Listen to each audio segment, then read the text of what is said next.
நிச்சயமாக மீண்டும் திமுகவும் தோழமை கட்சிகளும் நிச்சயமாக வெற்றி பெறும். உங்களுடைய ஆதரவு எல்லாம் பத்திரிகையாளருடைய ஆதரவு இந்த வெற்றிக்கு உறுதுணையாக இருக்க வேண்டும் என்று அன்போடு உங்களை நான் கேட்டுக்கொள்கிறேன். எனவே தலைவர் தளபதி அவர்களுடைய மீண்டும் தமிழகத்தின் முதலமைச்சராக அமர்வதற்கு திருச்சி முக்கிய பங்கு வகிக்க வேண்டும் என்று நாங்களும் விரும்புகிறோம், மக்களும் விரும்புகிறார்கள். எனவே நம்முடைய வேட்பாளர்களெல்லாம் வெற்றி நிச்சயமாக மக்கள் ஏற்றுக்கொண்டு வெற்றியளிப்பார்கள். திராவிட முன்னேற்ற கழக கூட்டணிக்கு திருச்சி எப்போதும் போல் கலைஞருடைய தளபதி மாவட்டம், கலைஞருடைய மாவட்டம், இது டெல்டா மாவட்டம் முழுவதும் அவருடைய சொந்த மாவட்டம். எனவே நிச்சயம் வெற்றி பெறுவார்கள். கடந்த முறை 9 தொகுதியிலையும் வெற்றி பெறும் முன்கூட்டியே சொல்லியிருந்தீங்க, அதே மாதிரியே வெற்றி பெற்றீங்க. இந்த முறை எந்த அளவுக்கு வெற்றி வாய்ப்பு இருக்கு? அதே இங்கே 9 அல்ல, டெல்டா முழுவதும் 41 தொகுதிகள் இருக்கிறது.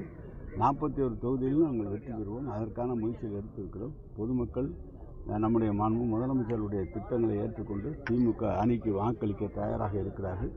அதை வாக்குகளை கேட்டு அதை போட வைத்து வெற்றியை கொண்டு வர வேலை தான் எங்களுடைய வேலை. எனவே இந்த ஆட்சி என்பது மீண்டும் மலர வேண்டும் என்று தமிழ்நாடு மக்களுடைய பெரிய எதிர்பார்ப்பு. சார், விஜய் திருச்சி கிழக்கில் போட்டிக்கிட்டா நம்மளோட பிரச்சாரங்கள் எப்படி இருக்கும் சார்? ஒரு ஸ்டார் தொகுதியாவது மாறும், எப்படி நம்ம அதை எதிர்கொள்ள போகிறோம் சார்? திமுகவை பற்றி கேட்டீங்க, பல கேட்குறீங்க. யார் வந்தாலும் போட்டியிடுவதற்கு தேர்தலில் யாரும் போட்டியிடலாம். போட்டியிடுவதை நாம் தடுக்க முடியாது. ஜனநாயகத்தில் அனைவரும் போட்டியிடலாம். யார் போட்டியிட்டாலும் திமுக அணி வெற்றி பெறக்கூடிய முயற்சி எடுப்போம், அதில் வெற்றியும் பெறுவோம். அதுதான். புதிய வேட்பாளர்கள் 60 பேரை ஆக்கியிருக்கீங்க திமுகவில். அவங்களுக்கு எப்படி மக்கள் செல்வாக்கு எப்படி இருக்கும் இந்த வாட்டி? எப்படி நீங்கள் இல்லை, பழையவர்களையும் நிறைய 165 பேர் 175 பேரில் பழையவர்கள் பெரும்பகுதியாக 60 பேர்கள் மட்டும்தான். 100 பேர் எல்லாம் பழையவர்கள் தான் இருக்கிறார்கள். கலந்து இளைஞர்களுக்கும் மகளிருக்கும் நிறைய வாய்ப்பு கொடுத்துருக்கிறார். எனவே ஒரு நல்ல வேட்பாளர் பட்டியல் இந்த அளவில் ஏற்றுக்கொண்டிருக்கிறார். எடப்பாடி 200 தொகுதி நாங்கள் ஜெயிப்போம் அப்படின்னு சொல்லி உங்களை ஏற்றுக்கிறாரு. அது என்ன பாக்கி 34 இருக்குது, அதையும் சேர்த்து சொல்லுவேன். ஏன் பாக்கி 34 இருக்குது, அதையும் சேர்த்து சொல்லுவேன். அவரை அது சொல்கிறாரு, அது அவருடைய ஆசை. ஆனால் நடைபெற போவதில்லை.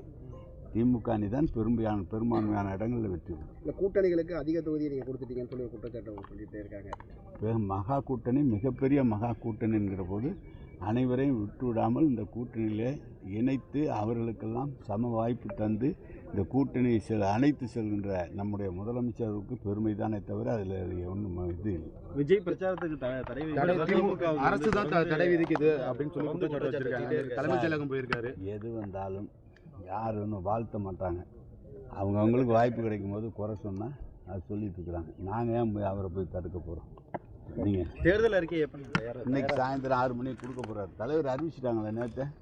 இன்னைக்கு சாயந்தரம் 6 மணிக்கு வெளியிடுறாங்க. நம்ம மேற்கு தொகுதிக்கு புதிய திட்டங்கள் தேர்தல் அறிக்கை கேட்டிருக்கான், நிறையா கேட்டிருக்கான். ஏற்கனவே செஞ்சுருக்கான், உங்களுக்கே தெரியும். இன்னும் அந்த தொகுதியை மேற்கு தொகுதி மட்டும் இல்லை, திருச்சி மாவட்டம் மட்டுமல்ல, டெல்டா பகுதி முழுவதுக்கும் நல்ல திட்டங்களை கொண்டு வருவதற்கு தொடர்ந்து நானும் தலைவரால் வேட்பாளராக அறிவிக்கப்பட்டிருக்கிற அனைவரும் பாடுபடுவோம். எங்களுக்கு உங்களுடைய ஆதரவு தான் முக்கியம்.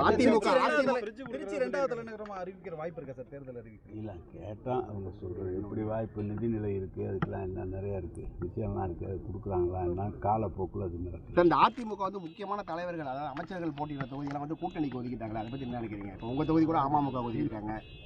நீ இப்போ என்ன அவன் சரியில்லைங்கறியா நீ?